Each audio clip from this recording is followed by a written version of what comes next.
Symmetrical marble stimulation for the Palmar reflex.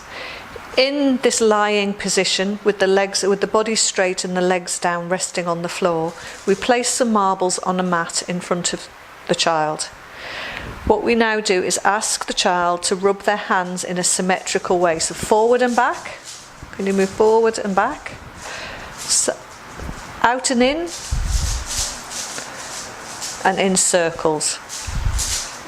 It's a circular movement. So whilst they're doing this, they're just making sure that the marbles are under the palm of the hand as well as under the fingers, and just creating more sensory awareness to the hands themselves.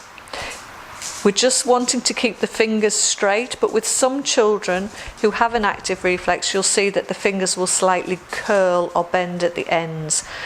So if you see that, we just would come in and help.